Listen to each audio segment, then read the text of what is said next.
Hi hello నమస్తే అండి.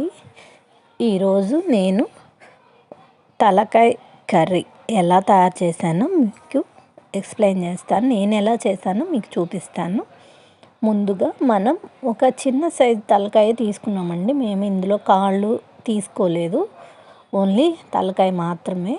చిన్న సైజుదా తీసుకొని దాన్ని నీట్గా కొంచెం వేడి నీళ్ళల్లో వేసానండి. వేస్తే కొంచెం ఆ బ్లాక్ కలర్దంతా ఊడొచ్చేసింది. నీట్గా వాష్ చేసుకొని కొంచెం గోరువెచ్చని నీళ్ళల్లో వేసి 2 నిమిషాలు అలా ఉంచితే అదంతా పోతుంది. ఇప్పుడు ఇందులోకి ఆ బ్రెయిన్ని పక్కన పెట్టుకోండి కడిగి నీట్గా. తగినంత ఉప్పు, పసుపు, కారం కొంచెం ఎక్కువే వేసుకుంటే బాగుంటుందండి. మరీ ఎక్కువ కాదు, ఒక 3 టేబుల్ స్పూన్స్ వేసాను, పడుతుందండి ఖచ్చితంగా. ముందుగా కుక్కర్ని పెట్టుకొని దాన్ని వేడి చేసుకొని ఇందులోకి ఆయిల్ కూడా కొంచెం ఎక్కువే పడుతుంది. నీచు కూరల్లోకి ఆయిల్ ఉంటేనే టేస్ట్గా ఉంటాయి, నీచు వాసన రాకుండా కూడా ఉంటాయి. కుక్కర్ని వేడి చేసుకొని ఆయిల్ వేసుకోవాలి. కూర చాలా రుచిగా ఉంటుందండి. ఈ కూర తిని ఇష్టపడే ప్రియులు కూడా ఉంటారండి. తలకాయ అంటే ఇష్టమైన వాళ్ళు. చాలామందికి నచ్చదు, అందులో ఏముంటుందిలే అనుకుంటారు, కానీ అది చాలా మంచిదంటండి. ఇందులోకి ఒక 3 లవంగాలు, చిన్న చెక్క ముక్క వేసి వేగనివ్వండి. ఇందులోకి ఒక పెద్ద సైజు ఉల్లిపాయ కట్ చేశాను, ఒక పచ్చిమిర్చి కట్ చేసి ఉంచుకోవాలి. వీటిని ఈ ఆయిల్లో వేసి కొంచెం దోరగా గోల్డెన్ బ్రౌన్ కలర్ వచ్చేటట్టు చిన్నని మంట మీద వేయించుకోండి. ఇది మసాలా కోసం అల్లం, వెల్లుల్లి, జీడిపప్పు, పచ్చి కొబ్బరి వేసాను. ఇష్టం ఉన్నవాళ్ళు గసగసాలు కూడా వేసుకోవచ్చు, అందుబాటులో ఉన్నవాళ్ళు. వీటన్నిటిని మిక్సీలో పట్టుకోవాలి. చిన్న సైజు ఒక 3 ఇంచెస్ అల్లం ముక్క సరిపోతుందండి. కొంచెం స్పైసీగా తినేవాళ్ళు ఇంకొంచెం వేసుకోవచ్చు. ఏదైనా మనం తినే మంట, స్పైసెస్ ఘాటుదనాన్ని పట్టే వేసుకోవాలి. ఎక్కువ ఇష్టపడేవాళ్ళు ఏదైనా కొంచెం మోతాదులో, కొంచెం అల్లం, కొంచెం కారం, 4 లవంగాలు ఎక్కువ అలా వేసుకుంటే ఘాటుతనం వస్తుంది. కొంతమంది ఈ కూరని ఘాటుగా తినడానికి ఇష్టపడతారు, అంతే. అలా వేసుకోవచ్చు. ఏదైనా కొంచెం మోతాదు పెంచి వేసుకుంటే కూర చాలా రుచిగా ఉంటుందండి. ఇది పిల్లలు కూడా ఆ సూప్ వేసి పెడితే పిల్లలకు కూడా చాలా హెల్దీ అండి. కొంతమంది పల్చగా చేసుకొని గిన్నెలో సూప్ లాగా తాగిస్తారు పిల్లలకి, కాళ్ళకి, బోన్స్కి బలం అని. ఇందులో కాళ్ళు కూడా వేసుకొని అలా చేస్తే మంచిదని అలా చేస్తారు. పిల్లలకి పెట్టాలనుకున్నప్పుడు మసాలా తక్కువే వేసుకోవాలి కదండి. ఇప్పుడు ఇందులోకి నేను ముందుగా చెప్పిన మసాలాని మిక్సీ పట్టి ఉంచుకున్న మసాలా వేసి పక్కన పెట్టుకోవాలి. ఇప్పుడే వేయట్లేదండి. మా ఈ రెసిపీ నచ్చినట్టయితే లైక్ చేసి, షేర్ చేసి, సబ్స్క్రైబ్ చేసుకొని నన్ను ఎంకరేజ్ చేయండి ఫ్రెండ్స్. చూడండి, ఆనియన్స్ ఇలా బ్రౌన్ కలర్ వచ్చేదాకా వేయించుకోవాలి. మాడిపోయినాయి అది ఇది అంటారు, లేదండి, ఇలా రావడం వల్ల మనకి గ్రేవీ చక్కగా వస్తుంది, చిక్కదనం కూడా వస్తుంది.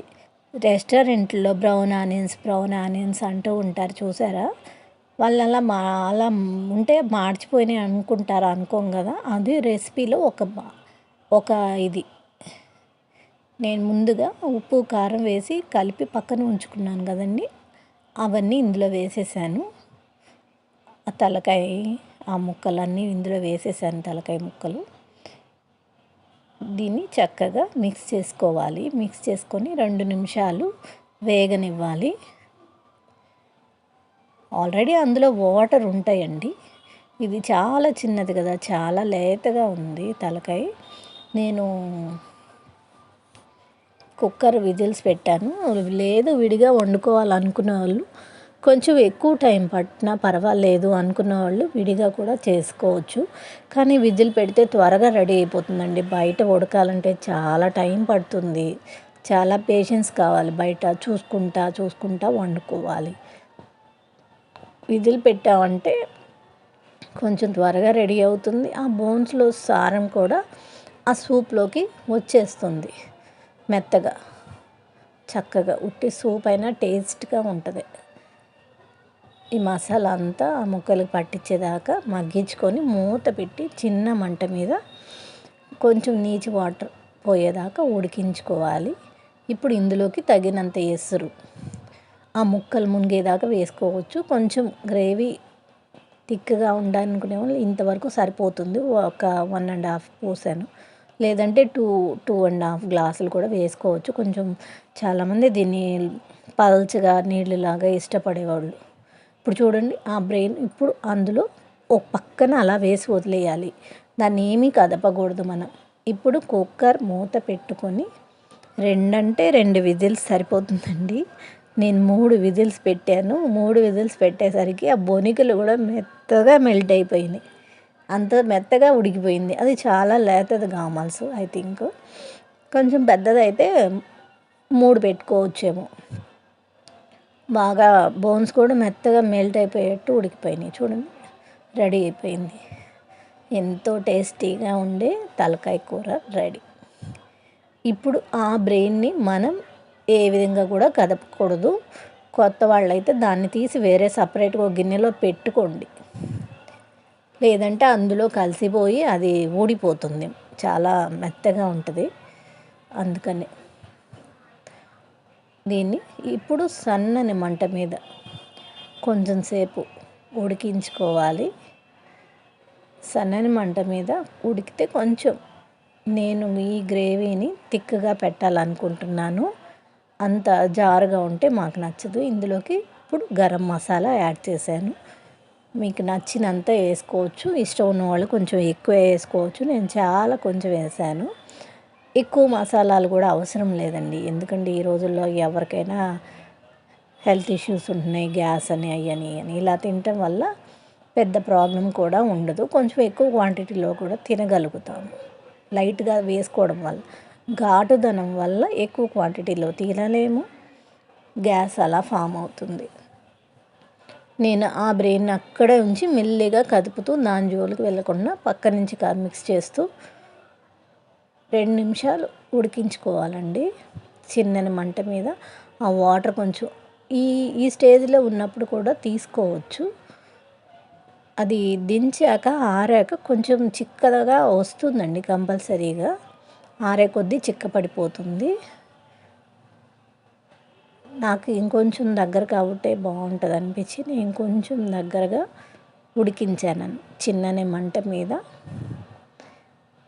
కొంచెం వాటర్ ఎగిరిపోయేదాకా ఉడికించుకుంటే బాగుంటుంది. ఈ టైంలో ఉప్పు చూసుకోవాలి. మనం ఫస్ట్లో కొంచెం ఉప్పు వేసాం కదండి, ఇప్పుడు కొంచెం తగ్గింది. మళ్ళీ ఒక సుమారుగా 1 టీ స్పూన్ దాకా పట్టింది. చూసుకొని వేసుకోండి. ఒక్కొక్కళ్ళు ముందే ఎక్కువ వేస్తే మళ్ళీ అవసరపడదు కదండి. అవసరపడినంత వరకు చూసుకొని వేసుకోండి. చక్కగా గ్రేవీ దగ్గర పడే వరకు మనం ఉడికించుకోవాలి.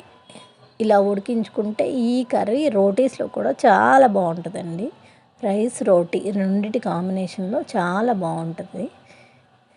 ఒకసారి ప్రయత్నం చేసి ఎలా ఉందో కామెంట్ చేయండి. ఏమి కర్రీ చేతకాని వాళ్ళు కూడా నీట్గా చేసుకోవచ్చు. దీన్ని క్లీన్ చేసుకోవటమే మనకి ముందు అదొక టాస్క్. అది పూర్తి చేసుకుంటే వండుకోవడం చాలా సులభం. చూడండి దగ్గర పడిపోయింది. ఈ స్టేజ్లో ఉండంగానే చిన్న మంట పెట్టి మనం స్టవ్ ఆఫ్ చేసుకుంటే అంతేనండి, ఎంతో టేస్టీగా ఉండే తలకాయ కర్రీ రెడీ. ఈ స్టేజ్లో ఉంటే సరిపోతుందండి. Thank you for watching friends. Bye.